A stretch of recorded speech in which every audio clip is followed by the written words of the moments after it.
ಎಲ್ಲರಿಗೂ ನಮಸ್ಕಾರ. ಡಾಕ್ಟರ್ ಸಿಂಧು. ಇವತ್ತು ನಾವು ಇನ್ಫರ್ಟಿಲಿಟಿ ಅಂಡ್ ಪ್ರೆಗ್ನೆನ್ಸಿ ಕನ್ಸೆಪ್ಷನ್ ಬಗ್ಗೆ ಮತ್ತೆ ಮಾತಾಡೋಣ. ತುಂಬಾ ಜನ ತುಂಬಾ ಡೌಟ್ಸ್ ಕೇಳ್ತಾ ಇದ್ರಿ.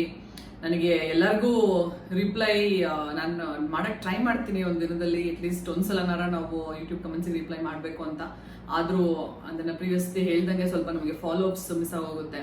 ಸೊ ನೆಕ್ಸ್ಟ್ ಟೈಮ್ ನೀವು ನನಗೆ ಕಮೆಂಟ್ ಮಾಡಬೇಕಾದ್ರೆ ಮೇಕ್ ಶ್ಯೂರ್ ನಿಮ್ಮ ಏಜ್ ಎಷ್ಟು, ನಿಮ್ಗೆ ಎಷ್ಟು ಮಕ್ಕಳಿದ್ದಾರೆ, ನೀವು ಎಷ್ಟು ವರ್ಷದಿಂದ ಟ್ರೈ ಮಾಡ್ತಾ ಇದ್ದೀರಾ, ಮತ್ತೆ ಅದ್ರ ಜೊತೆಗೆ ನೀವು ಎಷ್ಟು ವೆಯ್ಟ್ ಇದ್ದೀರಾ, ಇದನ್ನ ಮೆನ್ಷನ್ ಮಾಡಿದ್ರೆ ಸ್ವಲ್ಪ ನನ್ನ ಡೌಟ್ಸ್ ಎಲ್ಲ ಸ್ವಲ್ಪ ಕ್ಲಿಯರ್ ಆಗುತ್ತೆ. ಕ್ವಶನ್ ಆನ್ಸರ್ ಮಾಡಬೇಕು ಅನ್ಕೊಂಡಾಗ ಅಲ್ವಾ. ಸೊ ನಮಗೆ ತುಂಬಾ ಇಂಪಾರ್ಟೆಂಟ್ ಅಲ್ವಾ ಏಜ್, ನಿಮ್ಮ ಎಷ್ಟು ವೆಯ್ಟ್ ಇದ್ದೀರಾ, ಮದುವೆ ನಿಮ್ಗೆ ಎಷ್ಟು ವರ್ಷ ಆಯ್ತು, ನಿಮ್ಗೆ ಆಲ್ರೆಡಿ ಮಕ್ಳಿದಾರಾ ಮಕ್ಳಿಲ್ವಾ.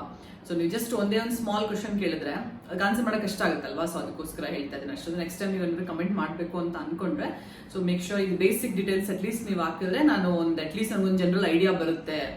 ನಾವು ಓಕೆ ಈ ತರ ಇರ್ಬೋದು ಸಿಚುಯೇಷನ್ ಅಂತ ಹೇಳ್ಬಿಟ್ಟು. ಓಕೆನಾ? ಓಕೆ.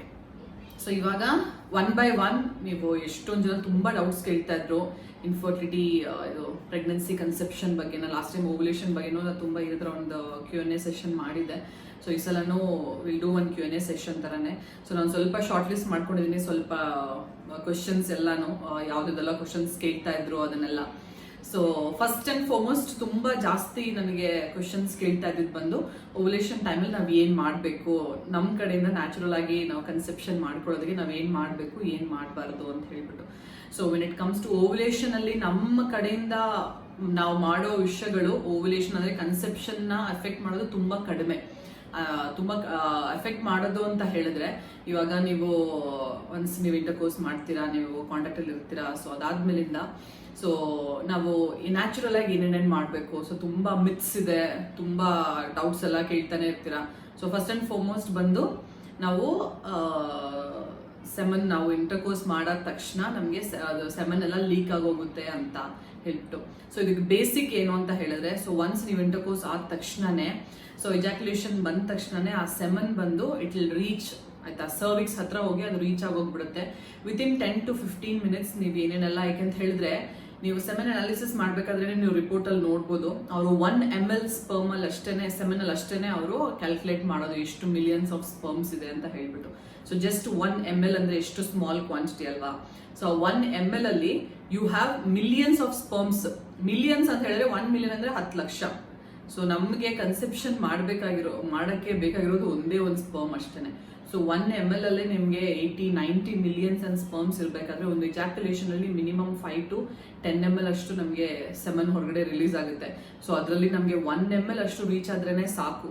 ಓಕೆನಾ? ತುಂಬಾ ಜನ ಕೇಳ್ತಾರೆ ನಾವು ಬೆಡ್ ಅಲ್ಲೇ ಇರ್ಬೇಕಾ, ನಾವು ಯೂರಿನ್ ಪಾಸ್ ಮಾಡಬಾರ್ದಾ, ಯೂರಿನ್ ಇಂಟರ್ಕೋರ್ಸ್ ಆದ ತಕ್ಷಣ ನಾವು ಎದ್ದು ನಾವು ಓಡಾಡ್ತಾ ಇದ್ರೆ ನಮ್ಗೆ ಸೆಮನ್ ಎಲ್ಲ ಲೀಕ್ ಆಗೋಗುತ್ತೆ ಅಂತ ಅನ್ಸುತ್ತೆ.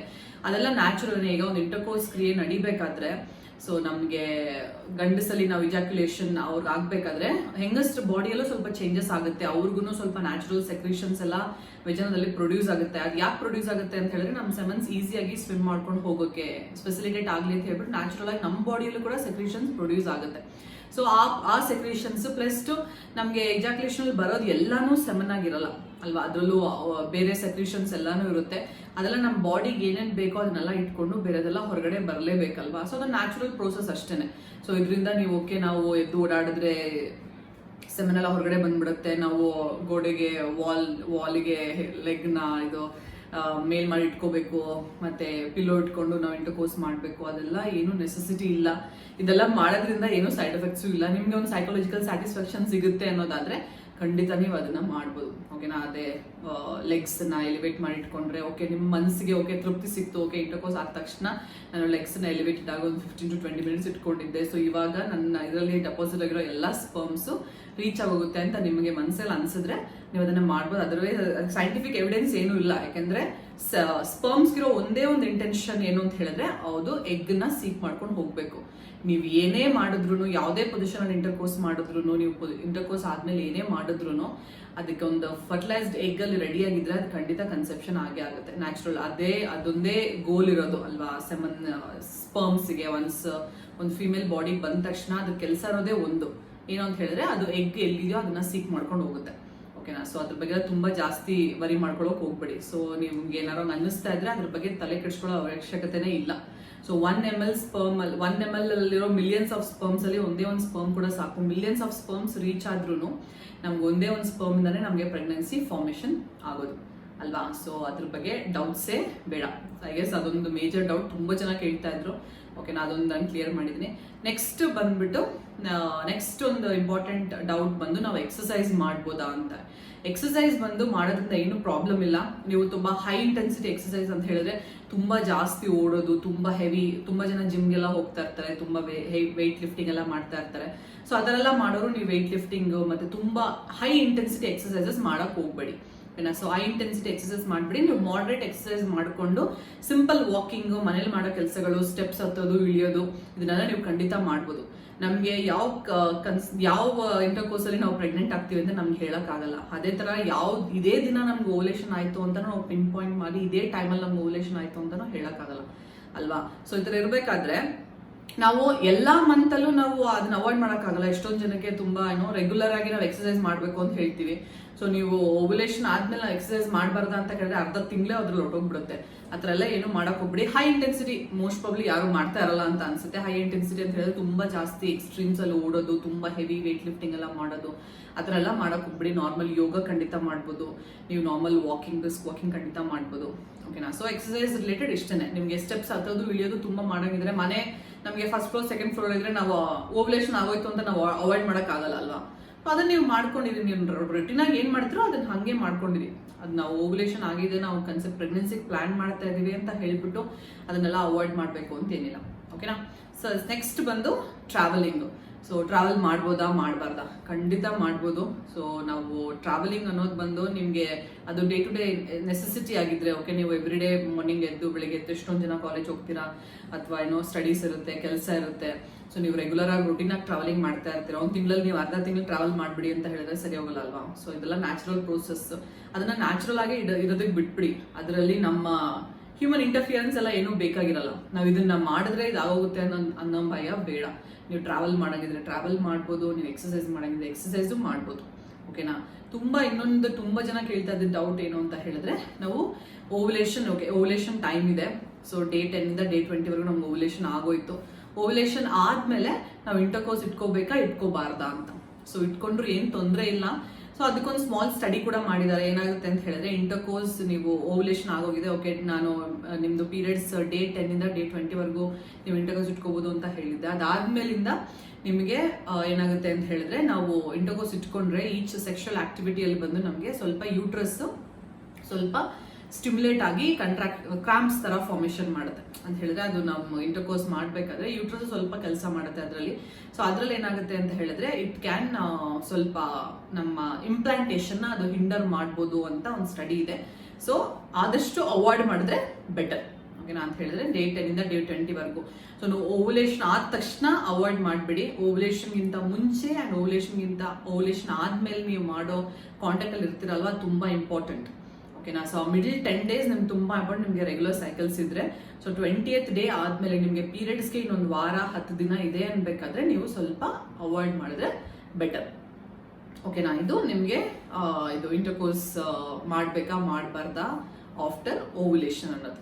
ಸೊ ನೆಕ್ಸ್ಟ್ ತುಂಬಾ ಕೇಳ್ತಿರೋ ಡೌಟ್ ಬಂದು ಹೇರ್ ವಾಶ್ ಮಾಡ್ಬೇಕಾ ಮಾಡಬಾರ್ದಾ ಅಂತ. ಸೊ ಇದ್ರ ಬಗ್ಗೆ ನನ್ಗೆ ಏನು ಐಡಿಯಾನೇ ಇಲ್ಲ. ಇದು ಯಾರು ಶುರು ಮಾಡೋದು ಅಂತ ನನಗೆ ಗೊತ್ತಿಲ್ಲ. ಯಾಕಂದ್ರೆ ನಾವು ಮೆಡಿಕಲ್ ಮಾಡ್ಬೇಕಾದ್ರೆ, ನಾವು ಕಾಲೇಜಲ್ಲಿ ಓದ್ಬೇಕಾದ್ರೆ ನಮ್ಗೆ ಯಾರು ಇದ್ರ ಬಗ್ಗೆ ಏನೂ ಹೇಳಿಲ್ಲ. ಇದುವರೆಗೂ ನನಗೂ ಗೊತ್ತಿಲ್ಲ. ನಾನು ಯೂಟ್ಯೂಬ್ ಸ್ಟಾರ್ಟ್ ಮಾಡೋವರೆಗೂ ನನಗೂ ಗೊತ್ತಿರಲಿಲ್ಲ ಈ ಹೇರ್ ವಾಶ್ ಬಗ್ಗೆ ಒಂದು ದೊಡ್ಡ ಡಿಬೇಟೇ ಇದೆ ಅಂತ ಹೇಳಿ. ಯೂಟ್ಯೂಬ್ ಅಲ್ಲಿ ಮಾತ್ರ ಕಾಣಿಸ್ತದೆ. ನಾನು ತುಂಬಾ ರಿಸರ್ಚ್ ಎಲ್ಲ ಮಾಡಿದೆ ಇಂಟರ್ನೆಟ್ ಅಲ್ಲಿ ಎಲ್ಲಾ ಕಡೆ. ಎಲ್ಲೂ ಯಾರು ಇದ್ರ ಬಗ್ಗೆ ಏನು ಸ್ಟಡೀಸ್ ಮಾಡಿಲ್ಲ, ಏನೂ ಆಗಿಲ್ಲ. ಸೊ ನಾವು ಓವ್ಯುಲೇಷನ್ ಆದ್ಮೇಲಿಂದ ತಿಂಗಳಿಗೆ 15 ದಿನ ಹೇರ್ ವಾಶ್ ಮಾಡದೇ ಇರೋದು ಪರ್ಸನಲ್ ಹೈಜೀನಿಕ್ ಆಗಿ ಎಷ್ಟದು ಹೆಲ್ದಿ ಅನ್ನೋದ್ರ ಬಗ್ಗೆ ನನಗೆ ಐಡಿಯಾ ಇಲ್ಲ. ಜಸ್ಟ್ ಬಿಕಾಸ್ ನೀವು ಹೇರ್ ವಾಶ್ ಮಾಡೋದ್ರಿಂದ ನಿಮ್ಮ ಫರ್ಟಿಲೈಸ್ಡ್ ಎಂಬ್ರಿಯೋ ಅಷ್ಟೊಂದು ವೀಕ್ ಅಲ್ಲ ಆಯ್ತಾ. ಒಂದು ಪ್ರೆಗ್ನೆನ್ಸಿ ಫಾರ್ಮೇಶನ್ ಆಗೋದು it's a very strong process ಅಂತ ಹೇಳಿದ್ರೆ, ಅದು ದೇವರ ಸೃಷ್ಟಿನೇ ಹಂಗಿರೋದು. ಜಸ್ಟ್ ಬಿಕಾಸ್ ನೀವು ತಲೆಯಲ್ಲಿರೋ ಕೂದಲು ವಾಶ್ ಮಾಡೋದಕ್ಕೂ ಯೂಟ್ರಸ್ ಅಲ್ಲಿರೋ ಬೇಬಿ ಫಾರ್ಮೇಶನ್ಗೂ ಏನ್ ಕನೆಕ್ಷನ್ ಅಂತ ನನಗೆ ಅದನ್ನ ಅರ್ಥ ಮಾಡ್ಕೊಳ್ಳೋಕೆ ಸಾಧ್ಯ ಆಗ್ತಾ ಇಲ್ಲ. ಅಂದ್ರೆ ಇಟ್ಸ್ ವೆರಿ ಸೂಪರ್ಫಿಷಿಯಲ್. ನಿಮ್ ಹೇರ್ ವಾಶ್ ಅನ್ನೋದು ಬಂದು ಒಳಗಡೆ ಇರೋ ಬ್ರೈನ್ಗೆಲ್ಲ ಹೋಗಿ ಎಫೆಕ್ಟ್ ಮಾಡಲ್ಲ ಅಲ್ವಾ. ತಲೆಗೆ ಸ್ನಾನ ಮಾಡೋದಕ್ಕೂ ಗರ್ಭಕೋಶ ಎಲ್ಲಿದೆ, ನಿಮ್ಮ ಹೇರ್ ಎಲ್ಲಿದೆ ಅಲ್ವಾ. ಸೊ ತಲೆ ಸ್ನಾನ ಮಾಡೋದ್ರಿಂದ ನಿಮ್ಮ ಯೂಟ್ರಸ್ ಅಲ್ಲಿ ಫಾರ್ಮೇಶನ್ ಆಗಬೇಕು ಅನ್ಕೊಂಡಿರೋ ಬೇಬಿಗೂ ಏನೂ ಕನೆಕ್ಷನ್ ಇಲ್ಲ. ಓಕೆನಾ. ನಿಮ್ಗೆ ಏನಾದ್ರು ಪರ್ಸನಲ್ ಬಿಲೀಫ್ ಇದೆ, ಓಕೆ ಎಲ್ಲ ಹೇಳ್ತಾ ಇದಾರೆ, ಅದ್ರಲ್ಲಿ ಏನೂ ಸೈಡ್ ಎಫೆಕ್ಟ್ ಇಲ್ಲ ಅಂತ ನೀವು ಅನ್ಕೊಂಡು ನೀವು ಫಾಲೋ ಮಾಡಾಗಿದೆ, ಅದು ನಿಮ್ಮ ಪರ್ಸನಲ್ ಇಷ್ಟ ಅಷ್ಟೇನೆ. ಸೊ ನಾನು ಯಾರಿಗೂ ಪರ್ಸನಲ್ ಆಗಿ ನೀವು ಓವ್ಯುಲೇಷನ್ ಆಗೋಗಿದೆ, ನೀವು ಕನ್ಸೆಪ್ಷನ್ ಪೀರಿಯಡ್ಸ್ ಬರೋಕ್ಕೂ 1 ವಾರಕ್ಕೂ ಮುಂಚೆಯಿಂದ ನೀವು ಹೇರ್ ವಾಶ್ ಮಾಡಬೇಡಿ, ಅದಾದ್ಮೇಲಿಂದ 1 ವಾರ ಹೇರ್ ವಾಶ್ ಮಾಡಬೇಡಿ ಅಂತೆಲ್ಲ ನಾನು ಯಾರಿಗೂ ಸಜೆಸ್ಟ್ ಮಾಡಕ್ ಹೋಗಲ್ಲ. It is not medically, it is not proven, ಅದು ನಮ್ಮ ಇದರಲ್ಲಿ ಬರೋದೇ ಇಲ್ಲ. ಸೊ ಸೈಂಟಿಫಿಕ್ ಎವಿಡೆನ್ಸ್ ಇದ್ರೆ ಮಾತ್ರ ನಾವು ಒಂದು ವಿಷಯನ ಸಜೆಸ್ಟ್ ಮಾಡ್ಬೋದು, ಇದ್ರಲ್ಲಿ ಏನು ನಮ್ಗೆ ಯಾವುದು ಎವಿಡೆನ್ಸ್ ಏನಿಲ್ಲ ಇದ್ರ ಬಗ್ಗೆ. ಓಕೆನಾ. ಸೊ ಅದು up to your personal choice ಅಷ್ಟೇನೆ. ಓಕೆನಾ. ನಿಮ್ಗೆ ಅದ್ರ ಬಗ್ಗೆ ಒಂದು ಏನು ಅದು ನಮ್ಗೆ ಸೈಂಟಿಫಿಕಲಿ ಪ್ರೂವನ ಇಲ್ವಾ ಅಂತ ಹೇಳಿದ್ರೆ ಇಲ್ಲ, ಆಯ್ತಾ. ನಿಮ್ಗೆ ಓಕೆ ಇದು ಯಾರು ನಮ್ಗೆ ಇದು ಮಾಡೋದ್ರಿಂದ ಏನೂ ಪ್ರಾಬ್ಲಮ್ ಆಗಲ್ಲ ಅಂತ ಹೇಳಿದ್ರೆ ನಾನು ಹೇಳ್ತೀನಿ, ಖಂಡಿತ ಏನೂ ಪ್ರಾಬ್ಲಮ್ ಇಲ್ಲ. ಓಕೆನಾ. ಅದು ನಿಮಗೆ ನಂಬಿಕೆ ಇದೆ ಅಂತ ಹೇಳಿದ್ರೆ, ಯಾಕಂದ್ರೆ ಹೇರ್ ವಾಶ್ 1-2 ವಾರ ಹೇರ್ ವಾಶ್ ಮಾಡದೇ ಇದ್ರೆ ತೊಂದರೆ ಇಲ್ಲ. ಆದ್ರೆ ಈ ತಿಂಗಳಲ್ಲೇ ನಾವು ಕನ್ಸೀವ್ ಆಗ್ತೀವಿ ಅಂತ ನಮ್ಗೆ ಅದು ಕನ್ಫರ್ಮ್ ಆಗಿ ಹೇಳಕ್ ಆಗಲ್ಲ ಅಲ್ವಾ. ಯಾಕೆಂದ್ರೆ ಇನ್ಫರ್ಟಿಲಿಟಿ ಪ್ರೆಗ್ನೆನ್ಸಿ ಇರೋದು ನ್ಯಾಚುರಲ್ ಪ್ರೊಸೆಸ್, ಅದು ಟೈಮ್ ತಗೊಳುತ್ತೆ. ತಿಂಗಳ ನೀವು 2 ವಾರ ಹೇರ್ ವಾಶ್ ಮಾಡ್ತಾ ಇದ್ರೆ ನಿಮಗೆ ಹೇರ್ ಫಾಲ್, ಹೇರ್ ಡ್ಯಾಂಡ್ರಫ್ ಎಲ್ಲ ತಾನೇ ಫಾರ್ಮ್ ಆಗುತ್ತೆ. Okay. Otherwise there is no connection. ನಮ್ಮ ಹೇರ್ ವಾಶಿಗೂ ನಮ್ಮ ಗರ್ಭಕೋಶದಲ್ಲಿ ಫಾರ್ಮೇಶನ್ ಆಗೋ ಬೇಬಿಗೂ ಏನೂ ಕನೆಕ್ಷನ್ ಇಲ್ಲ. ಓಕೆನಾ. So it's a very strong process. ಅದೊಂದು ಬೇಬಿ ಫಾರ್ಮ್ ಆಗ್ತಾ ಇರ್ಬೇಕಾದ್ರೆ ನಾವು ಹೇರ್ ವಾಶ್ ಮಾಡಿದ ತಕ್ಷಣ ನಮ್ಗೆ ಅಬಾರ್ಷನ್ ಅಥವಾ ಮಿಸ್ಕ್ಯಾರೇಜ್ ಆಗಂಗಿದ್ದಿದ್ರೆ ಪ್ರಪಂಚದಲ್ಲಿ ಎಷ್ಟೊಂದು ಜನ ಇದಾರಲ್ವಾ, ಇವ್ರಿಗೆಲ್ಲ ನನಗಂತೂ ಗೊತ್ತೇ ಇರಲಿಲ್ಲ ಈ ವಿಷಯದ ಬಗ್ಗೆ. ಸೊ ಇದೆಲ್ಲ ಏನೋ ಇಂಟರ್ನೆಟ್ ಅಲ್ಲಿ ಹೇಳ್ತಾರೆ. ಸೊ ಅದು ನಿಮ್ಮ ಪರ್ಸನಲ್ ಚಾಯ್ಸ್ ಅಷ್ಟೇ, ನಂಬೇಕಾ ನಂಬಾರ್ದ ಅನ್ನೋದು. ಓಕೆನಾ. So that's set about that. So next doubt ಬಂದು ನಾವು ಇಂಟರ್ಕೋರ್ಸ್ ಆದ್ಮೇಲೆ ಬೆಡ್ ಮೇಲೆ ಮಲ್ಕೊಂಡಿರ್ಬೇಕಾ, ಇಲ್ಲ ಬಾತ್ರೂಮ್ ಹೋಗ್ಬೋದಾ, ಯೂರಿನ್ ಎಲ್ಲ ಪಾಸ್ ಮಾಡ್ಬೋದಾ. ಸೊ ಇಂಟರ್ಕೋರ್ಸ್ ಆದ್ಮೇಲಿಂದ ಅಟ್ಲೀಸ್ಟ್ ಒಂದು 10 to 15 ಮಿನಿಟ್ಸ್ ಅಷ್ಟೇನೆ, ಆ ಟೈಮಲ್ಲಿ ನಿಮ್ಮ ಸೆಮನ್ ಏನೇನಿರುತ್ತೋ ಸ್ಪರ್ಮ್ಸ್ ಎಲ್ಲ ನಮ್ಮ ಯೂಟ್ರಸ್ ಒಳಗಡೆ ರೀಚ್ ಆಗಿ ಹೋಗ್ಬಿಡುತ್ತೆ. ಓಕೆನಾ. ಸೊ ನಿಮಗೆ ಒಂದು ಇಂಟರ್ಕೋರ್ಸ್ ಆದ್ಮೇಲಿಂದ ಒಂದು 15 to 20 ಮಿನಿಟ್ಸ್ ನೀವು ಬೆಡ್ ಮೇಲೆ ಇದ್ರೆ ಮೋರ್ ದೆನ್ ಇನಫ್, ಅಷ್ಟೇ ಸಾಕು ಟೈಮ್. ನಿಮ್ಗೆ ಅದಾದ್ಮೇಲಿಂದ ಯೂರಿನ್ ಪಾಸ್ ಮಾಡಬೇಕು ಅಂತ ಅನ್ಸಿದ್ರೆ ನೀವು ಪಾಸ್ ಮಾಡ್ಬೋದು. ಓಕೆನಾ. ಸೊ ಅದಾದ್ಮೇಲಿಂದ ತುಂಬಾ ನಾವು ಜಾಸ್ತಿ ಐರನ್ನೆಲ್ಲ ವಾಶ್ ಮಾಡೋದು ಆ ಥರ ಎಲ್ಲ ಮಾಡಕ್ ಹೋಗ್ಬೇಡಿ. ಸೊ ವಾಟ್ ಎವರ್ ರಿಮೈನಿಂಗ್ ಸ್ವಲ್ಪ ವೆಜನದಲ್ಲಿ ಡೆಪಾಸಿಟ್ ಆಗಿರೋ ಸ್ಪರ್ಮ್ಸ್ ಎಲ್ಲ ಸ್ವಲ್ಪ ಟೈಮ್ ತಗೋದಕ್ಕಿಂತ ಜಾಸ್ತಿ ಮೇಲ್ಗಡೆ ಮೂವ್ ಆಗೋದಕ್ಕೆ. ಸೊ ನೀವು ವಾಶ್ ಎಲ್ಲ ಮಾಡಿದ್ರೆ ಮೇ ಬಿ ಅದು ಹೊರಗಡೆ ವಾಶ್ ಔಟ್ ಆಗೋ ಚಾನ್ಸಸ್ ಇರುತ್ತೆ. ಸೊ ಅದೊಂದು ಮಾತ್ರ ನೀವು ಮಾಡಬೇಕಾಗುತ್ತೆ. ಡೌಟ್ ಬಂದು ತುಂಬಾ ಜನಕ್ಕೆ ಆ ಏರಿಯಾದಲ್ಲಿ ನಮಗೆ ತುಂಬಾ ಬರ್ನಿಂಗ್ ಸೆನ್ಸೇಷನ್ ಬರುತ್ತೆ, ನಮಗೆ ತುಂಬಾ ಡ್ರೈ ಫೀಲಿಂಗ್ ಆಗುತ್ತೆ ಇಂಟರ್ಕೋರ್ಸ್ ಮಾಡಬೇಕಾದ್ರೆ ಅಂತ. ಸೊ ತುಂಬಾ ಲೂಬ್ರಿಕೇಟಿಂಗ್ ಏಜೆಂಟ್ಸ್ ಎಲ್ಲ ತುಂಬಾ ಸಿಗ್ತವೆ ಮಾರ್ಕೆಟ್ ಅಲ್ಲಿ. ಸ್ವಲ್ಪ ಜನ ಹೇಳಿದ್ರು ನಾವು ಕೋಕೋನಟ್ ಆಯಿಲ್ ಯೂಸ್ ಮಾಡ್ತೀವಿ, ಅದು ಕ್ರೀಮ್ಸ್ ಎಲ್ಲ ಯೂಸ್ ಮಾಡ್ತೀವಿ ಅಂತ. ಸೊ ತುಂಬಾ ಅದೆಲ್ಲ ನಮ್ಮ ಸ್ಪರ್ಮ್ಸ್ಗೆ ತುಂಬಾ ಎಫೆಕ್ಟ್ ಮಾಡ್ಬೋದು. ನಿಮ್ಗೆ ಆ ಥರ ಏನಾದ್ರು ಇಂಟರ್ಕೋರ್ಸ್ ಮಾಡಬೇಕಾದ್ರೆ ತುಂಬಾ ಉರಿ ಆಗುತ್ತೆ, ತುಂಬಾ ಡ್ರೈ ಫೀಲ್ ಆಗುತ್ತೆ ಅಂತ ಏನಾದ್ರು ಇದ್ರೆ, ಸೊ ನಾನೊಂದು ಸಜೆಸ್ಟ್ ಮಾಡ್ತೀನಿ. ನಾನು ನನ್ನ ಪೇಷಂಟ್ಸ್ ಎಲ್ಲ ಸಜೆಸ್ಟ್ ಮಾಡೋದು ಪ್ರಿಸೀಡ್ ಅಂತ ಒಂದು ಲುಬ್ರಿಗೇಟಿಂಗ್ ಜೆಲ್ ಇದೆ. ಸೊ ಅದನ್ನ ನೀವು ಸ್ವಲ್ಪ ಯೂಸ್ ಮಾಡ್ಬೋದು. ಅದು ನಿಮ್ಮ ಸೆಮನ್ಸ್ಗೆ ಏನು ಅದು ಹಾರ್ಮ್ ಮಾಡಲ್ಲ, ಅದು ನಿಮ್ಮ ಇದಕ್ಕೆ ಹೆಲ್ಪ್ ಮಾಡುತ್ತೆ. ಸೆಮನ್ ಮೂವ್ಮೆಂಟ್ಗೂ ಕೂಡ ಕನ್ಸೆಪ್ಷನ್ಗೂ ಕೂಡ ಅದು ಹೆಲ್ಪ್ ಮಾಡುತ್ತೆ. It's clinically proven also. ಅದನ್ನ ನೀವು ಬೇಕಾದ್ರೆ ಯೂಸ್ ಮಾಡ್ಬೋದು. ನಾನು ನಿಮಗೆ ಅದು ಲಿಂಕ್ ಬೇಕು ಅಂದ್ರೆ ನಾನು ಕೆಳಗಡೆ ಡಿಸ್ಕ್ರಿಪ್ಷನ್ ಬಾಕ್ಸ್ ಅಲ್ಲಿ ಕೊಡ್ತೀನಿ. ಸೊ ನೀವು ಅದನ್ನ ಟ್ರೈ ಮಾಡೋದಾದ್ರೆ ಟ್ರೈ ಮಾಡ್ಬೋದು. ತುಂಬಾ ಮಾರ್ಕೆಟ್ಸ್ ಅಲ್ಲಿ ತುಂಬಾ ತರ ಲುಬ್ರಿಗೇಟಿಂಗ್ ಜೆಲ್ಸ್ ಆ ತರ ಇದೆಲ್ಲ ಸಿಗುತ್ತೆ. ಸೊ ಎಲ್ಲಾನು ತಗೊಳಕ್ ಹೋಗ್ಬಿಡಿ, ಯಾಕಂದ್ರೆ ಅದರಲ್ಲಿ ಹಾರ್ಮ್ಫುಲ್ ಕೆಮಿಕಲ್ಸ್ ಎಲ್ಲ ಇದ್ದು ನಮ್ಮ ಸ್ಪರ್ಮ್ಸ್ ನ ಅದು ಡಿಸ್ಟ್ರಾಯ್ ಮಾಡೋ ಚಾನ್ಸಸ್ ಕೂಡ ಇರುತ್ತೆ. ಓಕೆನಾ. ಸೊ ಅದನ್ನ ನೀವು ಅವಾಯ್ಡ್ ಮಾಡ್ಬೇಕಾಗುತ್ತೆ ಆ ತರ ಎಲ್ಲ ಇರೋದು. ಸೊ ಪ್ರೀಸೀಡ್ ಅಂತ ನ್ಯಾಚುರಲಿ ಅಕರಿಂಗ್, ಅದನ್ನ ನೀವು ಯೂಸ್ ಮಾಡ್ಬೋದು. ಓಕೆ. ಸೊ ಅಷ್ಟೇನೆ. ಸೊ ನಾನು ತುಂಬಾ ವಿಡಿಯೋಸ್ ಅಲ್ಲಿ ಹೇಳ್ತಾನೆ ಇರ್ತೀನಿ. ಸೊ ತುಂಬಾ ಜಾಸ್ತಿ ಸ್ಟ್ರೆಸ್ ಔಟ್ ಆಗಬೇಡಿ.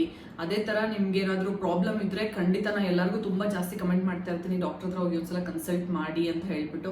ಸೊ ನಿಮ್ಗೆ ಏನಾದ್ರು ಡೌಟ್ಸ್ ಇದೆ, ನಿಮ್ಗೆ ಏನಾದ್ರು ಪ್ರಾಬ್ಲಮ್, ಯಾಕೆಂದ್ರೆ ನಮಗೆ ಬೇಸಿಕ್ ನಾವು ಇನ್ಫರ್ಟಿಲಿಟಿ ಅಂತ ಬಂದಾಗ ನಮಗೆ ರೆಗ್ಯುಲರ್ ಪೀರಿಯಡ್ಸ್ ಇರಬೇಕು, ನಮಗೆ ಬೇರೆ ಏನೋ ಡಯಾಬಿಟಿಸ್ ಅಥವಾ ಥೈರಾಯ್ಡ್ ಈ ತರ ಯಾವುದೇ ಪ್ರಾಬ್ಲಮ್ಸ್ ನಮಗೆ ಇರಬಾರ್ದು.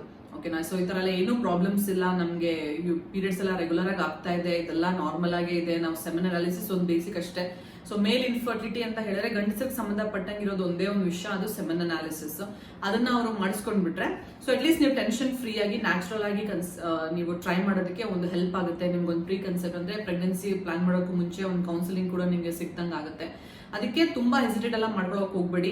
ಒಂದ್ಸಲ ಡಾಕ್ಟರ್ ನಾವು ಕನ್ಸಲ್ಟ್ ಮಾಡಿ ಸ್ವಲ್ಪ ಬೇಸಿಕ್ ಬ್ಲಡ್ ಟೆಸ್ಟ್ ಎಲ್ಲ ಮಾಡಿಸ್ಕೊಂಡು ಒಂದು ಸ್ಕ್ಯಾನ್, ಓಕೆ ಯೂಟ್ರಸ್ ಉರಿಸ್ ಎಲ್ಲ ನಾರ್ಮಲ್ ಆಗಿದೆ ಅಂತ ಹೇಳಿದ್ರೆ ಒಂದು ಪೀಸ್ ಆಫ್ ಮೈಂಡ್ ಇರುತ್ತೆ ಅಷ್ಟೇನಾ. ಸೊ ಎಲ್ಲರಿಗೂ ನಾನು ಕಮೆಂಟ್ ಮಾಡ್ತಿಲ್ಲ, ಡಾಕ್ಟರ್ ಹತ್ರ ಒಂದ್ಸಲ ಕನ್ಸಲ್ಟ್ ಮಾಡಿ. ಅದು ತುಂಬಾ, ಯಾಕಂದ್ರೆ ಅದು ತುಂಬಾ ಇಂಪಾರ್ಟೆಂಟ್.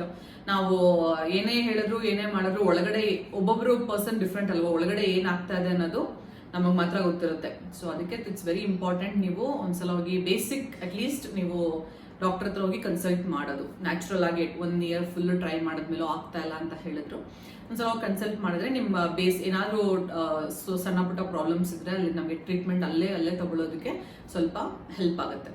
ಓಕೆ, ಸೊ ನೆಕ್ಸ್ಟ್ ಬಂದು ತುಂಬಾ ಜನ ನನಗೆ ಕೇಳ್ತಾ ಇದ್ದ ಡೌಟ್ ಬಂದು ಪ್ರೆಗ್ನೆನ್ಸಿ ಸಿಂಪ್ಟಮ್ಸ್ ಇದೆ, ಆದರೆ ಪ್ರೆಗ್ನೆನ್ಸಿ ಟೆಸ್ಟ್ ಮಾಡಬೇಕಾ ಟೆಸ್ಟ್ ಮಾಡಬಾರ್ದಾ ಅಂತ ತುಂಬಾ ಜನ ಕೇಳ್ತಾ ಇರ್ತೀರಾ. ಸೊ ನಿಮಗೆ ರೆಗ್ಯುಲರ್ ಪೀರಿಯಡ್ಸ್ ಇದೆಯಾ, ನಿಮಗೆ ಪೀರಿಯಡ್ಸ್ ಮಿಸ್ ಆಗಿದೆಯಾ, ನಿಮಗೆ ಜಸ್ಟ್ ಸಿಂಪ್ಟಮ್ಸ್ ಇದೆ, ಓಕೆ ನಮಗೆ ಸ್ವಲ್ಪ ಬ್ರೆಸ್ಟ್ ಅಲ್ಲಿ ಪೇನ್ ಆಗಿ ಅನಿಸ್ತಾ ಇದೆ, ಸ್ವಲ್ಪ ನಾಸಿಯಾ ಇದೆ, ಸ್ವಲ್ಪ ವಾಮಿಟಿಂಗ್ ಇದೆ, ಸ್ವಲ್ಪ ಬ್ಲೋಟಿಂಗ್ ಸೆನ್ಸೇಷನ್ ಆಗ್ತಾ ಇದೆ, ಎಲ್ಲ ಅರ್ಲಿ ಪ್ರೆಗ್ನೆನ್ಸಿಯಲ್ಲಿ ಬರೋ ಎಲ್ಲ ಸಿಂಪ್ಟಮ್ಸು ನಮ್ಗೆ ಆಗ್ತಾ ಇದೆ, ಆದ್ರೆ ಪ್ರೆಗ್ನೆನ್ಸಿ ಟೆಸ್ಟ್ ಮಾಡಿದ್ರೆ ನೆಗೆಟಿವ್ ಬರ್ತಾ ಇದೆ, ಪ್ರೆಗ್ನೆನ್ಸಿ ಟೆಸ್ಟ್ ಮಾಡ್ಬೇಕಾ ಇದೆಲ್ಲ ಸಿಂಪ್ಟಮ್ಸ್ ಇತ್ತು, ಆದ್ರೂ ಪೀರಿಯಡ್ಸ್ ಬಂದ್ಬಿಡ್ತು, ಸ್ವಲ್ಪ ಡಿಲೇ ಆಗಿತ್ತು, 1 ವಾರ 2 ವಾರ ಡಿಲೇ ಆಗಿತ್ತು, ಮತ್ತೆ ಪೀರಿಯಡ್ಸ್ ಬಂದ್ಬಿಡ್ತು. ಸೊ ಇದು ಮಿಸ್ಕ್ಯಾರೇಜಾ ಅಥವಾ ಇದು ಇರ್ರೆಗ್ಯುಲರ್ ಪೀರಿಯಡ್ಸ್ ಅಂತ ತುಂಬಾ ಸಲ ಹೇಳಿದೀನಿ ಕೂಡ ಈ ವಿಷಯನ. ಸೊ ಜಸ್ಟ್ ಸಿಂಪ್ಟಮ್ಸ್ ಮಾತ್ರ ಇಟ್ಕೊಂಡು ನಾವು ಪ್ರೆಗ್ನೆನ್ಸಿ ಇದೆಯಾ ಇಲ್ವಾ ಅಂತ ಹೇಳಕ್ ಅಸಾಧ್ಯ. ಯಾಕೆಂತ ಹೇಳಿದ್ರೆ ನಮ್ಗೆ ಇರ್ರೆಗ್ಯುಲರ್ ಪೀರಿಯಡ್ಸ್ ಅಂತ ಹೇಳಿದ್ರೆ ನಿಮ್ಗೆ 45 ದಿನ ಆದ್ರೂ ಪೀರಿಯಡ್ಸ್ ಬರ್ಲಿಲ್ಲ ಅಂತ ಹೇಳಿದ್ರೆ ಆ ಸಿಚುಯೇಷನ್ ಅಲ್ಲಿ ನಮ್ಗೆ ಪ್ರೊಜೆಸ್ಟ್ರಾನ್ ಪ್ರೊಡಕ್ಷನ್ ಬಾಡಿಯಲ್ಲಿ ಜಾಸ್ತಿ ಇರುತ್ತೆ. ಸೊ ಪ್ರೆಗ್ನೆನ್ಸಿಯಲ್ಲೂ ಕೂಡ ಪ್ರೊಜೆಸ್ಟ್ರಾನ್ ಹಾರ್ಮೋನ್ಸ್ ಜಾಸ್ತಿ ಇರುತ್ತೆ. ಸೊ 2 ಸಿಚುಯೇಷನ್ ಅಲ್ಲೂ ಕೂಡ ನಮ್ಗೆ ಬ್ಲೋಟಿಂಗ್ ಬರ್ಬೋದು, ನಮ್ಗೆ ಮೂಡ್ ಸ್ವಿಂಗ್ಸ್ ಬರ್ಬೋದು, ಬ್ರೆಸ್ಟ್ ಅಲ್ಲಿ ಸ್ವಲ್ಪ ಎನ್ಲಾರ್ಜ್ಮೆಂಟ್ ಆಗಿ ಪೇನ್ ಬರ್ಬೋದು. ಸೊ ಹೀಗೆಲ್ಲ ಇರೋದ್ರಿಂದ ಸೊ ನೀವು ಜಸ್ಟ್ ಸಿಂಪ್ಟಮ್ಸ್ ಇಟ್ಕೊಂಡು ಪ್ರೆಗ್ನೆನ್ಸಿ ಇದೆಯಾ ಇಲ್ವಾ ಅಂತ ನಮ್ಗೆ ಹೇಳಕ್ ಆಗಲ್ಲ. ಸೊ ಇದು ಆಲ್ವೇಸ್ ಮೇಕ್ ಶೋರ್ ನಿಮ್ಗೆ ಡೌಟ್ ಇದ್ರೆ ಯೂರಿನ್ ಟೆಸ್ಟ್ ಮಾಡಿ, ಯೂರಿನ್ ಟೆಸ್ಟ್ ನೆಗೆಟಿವ್ ಬಂತು ಆದ್ರೂ ನಿಮ್ಗೆಲ್ಲ ತುಂಬಾ ಜಾಸ್ತಿ ಸಿಂಪ್ಟಮ್ಸ್ ಇದೆ, ನನ್ಗೆ ಇನ್ನೂ ಕನ್ಫರ್ಮ್ ಆಗಿಲ್ಲ ಅಂತ ನಿಮ್ಗೆ ಅನ್ಸಿದ್ರೆ ಲ್ಯಾಬ್ ಅಲ್ಲಿ ಹೋಗಿ ಬೀಟಾ-HCG ಬ್ಲಡ್ ಟೆಸ್ಟ್ ಮಾಡಿಸ್ಕೊಳ್ಳಿ. ಇದೆರಡೇ ವಿಷಯ ಪ್ರೆಗ್ನೆನ್ಸಿ ಟೆಸ್ಟ್ ಕನ್ಫರ್ಮ್ ಮಾಡದೆ ನಾವು ಏನನ್ನೂ ಹೇಳಕ್ಕೆ ಸಾಧ್ಯ ಆಗಲ್ಲ. ಓಕೆನಾ, ಜಸ್ಟ್ ಸಿಂಪ್ಟಮ್ಸ್ ಇಟ್ಕೊಂಡು ನೀವು ಕನ್ಕ್ಲೂಡ್ ಮಾಡ್ಕೊಂಡ್ಬಿಡ್ಬಿಡಿ, ಇಲ್ಲ ನನಗೆ ಪ್ರೆಗ್ನೆನ್ಸಿ ಫಾರ್ಮ್ ಆಗಿತ್ತೇನೋ, ಅದು ಅಬಾರ್ಷನ್ ಆಗೋಯ್ತೇನೋ ಅಂತ. ಯಾಕೆಂದ್ರೆ abortion is very important thing. ಅದು ಸುಮ್ನೆ ತಿಂಗಳ ಮಿಸ್ ಆಗಿದ್ದ ಪೀರಿಯಡ್ಸ್ ಎಲ್ಲ ನಮ್ಗೆ ಒಂದೊಂದು ಅಬಾರ್ಷನ್ ಆಯ್ತು ಅಂತ ನಾವು ಹೇಳಕ್ಕಾಗಲ್ಲ ಅಲ್ವಾ. ಸೊ ಅದೊಂದು ವಿಷಯನ ತುಂಬಾ ಗಮನ ಇಟ್ಕೋಬೇಕು. ತುಂಬಾ ಜನ ಅದನ್ನ ಕಮೆಂಟ್ ಮಾಡ್ತಾ ಇದ್ರು. ನಿಮ್ಗೆ ಡೌಟ್ ಇದ್ರೆ, ಸಿಂಪ್ಟಮ್ಸ್ ಇದೆ, ಪೀರಿಯಡ್ಸ್ ಮಿಸ್ ಆಗಿದೆ ಅಂತ ಹೇಳಿದ್ರೆ ಫಸ್ಟ್ ಟೆಸ್ಟ್ ನೀವು ಮಾಡಬೇಕಾಗಿರೋದು ಹೋಮ್ ಪ್ರೆಗ್ನೆನ್ಸಿ ಟೆಸ್ಟ್.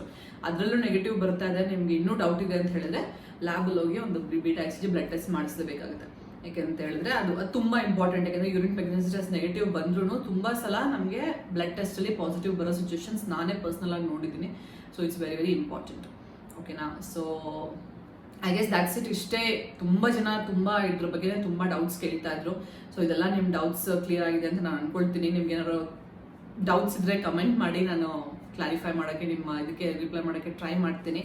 ಓಕೆ, ಮತ್ತೆ ಇನ್ನೊಂದು ವಿಡಿಯೋಸ್ ಸಿಗೋಣ. Till then take care and bye bye.